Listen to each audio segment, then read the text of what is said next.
Did a thing I seen, sure they get low. Ain't the same when it's up that close. Make it rain, I'm making it snow. Work the pole, I got the bang bro. I'ma say that I prefer them no clothes. I'm into that, I love women exposed. She threw it back at me, I gave her more. Cash ain't a problem, I know it because she had them apple-bottom jean boots with the fur. So, hi guys! Special to my teacher. It's Dan Michael G. Castañari Su, I'm a 17 years old and a grade 11 student from our family. And ngayon mga kaibigan is we are going to discuss about communication breakdown. Yes, we are going to discuss communication breakdown and its factor. So, ayun nga ako mga kaibigan. Yes. Ano ba ang communication breakdown? Well mga kaibigan, communication breakdown is the failure to exchange or understand the information due to some communication barriers that are present or interfered the conversation between the sender and the receiver, which causes confusion, misunderstanding, and conflict. So you might be asking mga kaibigan, what are these barriers that I am talking about? Well, let me explain it for you. Communication barriers are anything that prevent us from understanding and receiving the messages. These communication barriers are classified into four, which is the physiological barrier, psychological barrier, linguistic barrier, and cultural barrier. Wow. Physical barriers are the natural or environmental condition that act as a barrier in communication and sending the message from sender to receiver. Examples of these are people talking too loud, noise from a construction site, loud sound of a karaoke, and blaring of jeepney horns. And here's a sample video of a physical barrier causing a communication breakdown.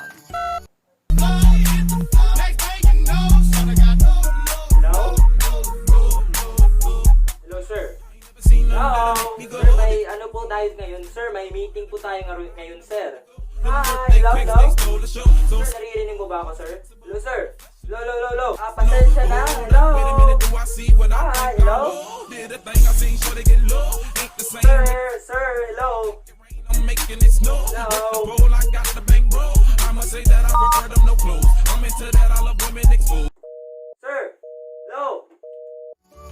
The next is psychological barriers, are called as mental barriers. These refer to social and personal issues of a speaker towards communicating with others.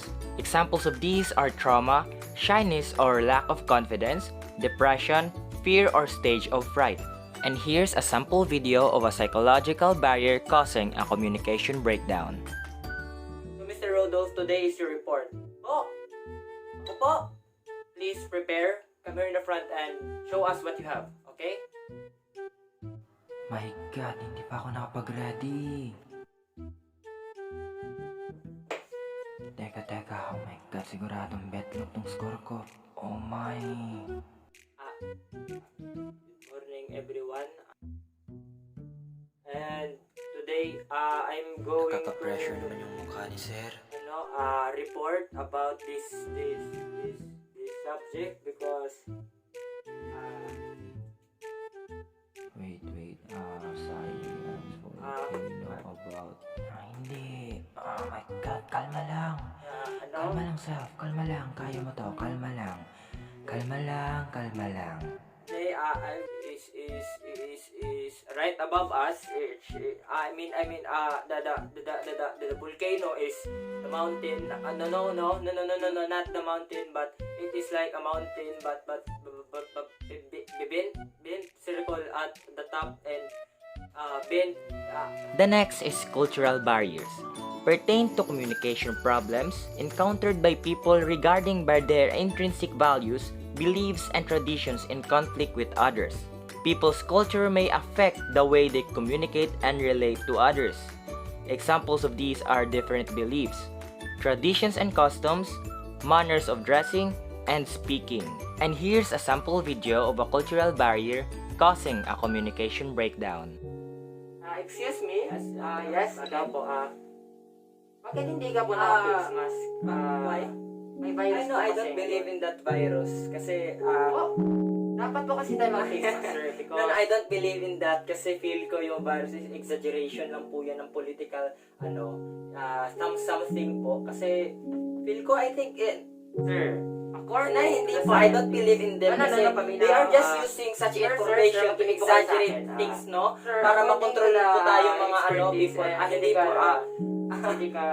No, I don't follow those professionals kasi those professionals they are just using us. They are just using us para makontrol po ulit tayo. They conduct pandemic or lockdown para makulong po tayo. Hindi, no, I don't. Kasi I don't believe in that virus. Dapat po according to health professionals, I believe kasi we should wear face mask. No, kasi hindi. ang virus No, na it's not to lethal. nakakamatay Curable po. yan. Hindi po. Curable yan. Not just Curable yan. Yes, nakakamatay. curable yan. Next is linguistic barriers. Pertain conflicts with regard to language and word meanings. Because words carry denotative and connotative meanings, they can sometimes cause confusion and misunderstanding. Examples of these are difference in language, accents and dialect, use of jargon and slang, speech defects or language impairments. And here's a sample video of a linguistic barrier causing a communication breakdown. Ako na atay kita expected na typhoon, no? Kay na may low pressure areas dapit sa may Pacific Ocean. So, we should always dapat ato sa utok na permita makaprepare no sa panghitabo o gari dapitang area ho no. Gari dapitang area ho no. Gari dapitang area is sa Hindi ko naiintindihan yung sinasalita niya. According to Pag-asa, dapitang area ho no. Gari dapitang area is according to Pag-asa, dara da kuno mo Ano yung dito? Yung sinasabi ng reporter, hindi ko alam. Be prepared for the winds. Kay ana sila, ano yung pinagsasabi mo? Uy, ang kaning Tagalog ka naman. dagan aning bagyuhan, no? O kita din dapat yung ma-prepare, no? But did you know that Verdeber gives a similar idea of a barrier when he classifies noise into three kinds, which is external, internal, and semantic noise. So external noises are the sight, sound, and other stimuli that draws people's attention away from the intended meaning. Examples are noises from the vehicles singing at the neighborhood, visual aids in front of the classroom, the dog barking, and the sound of an airplane. While the internal noise are the thoughts and feelings that interfere with the meaning. Examples are confrontation with a friend, fear of speaking in front of the class, racial prejudice. The semantic noises are the alternate meanings aroused by the speaker's symbols. This idea means that the word may have another meaning in the minds of the students. This is affected by the language in which they grew and the culture in which they are exposed. Examples of these are incorrect grammar, using excessive technical jargon, and using idiomatic expressions. So mga kaibigan, recognizing these obstacles or barriers to effective communication is important to avoid communication breakdown. So yun lang ho mga kaibigan, sana may natutunan po kayo sa video ito, and see you in the next video. Kung meron na hoあらたたらりびらりりんらばりたんりんらんれんらんろうまばりかたばりばりばりりりりりり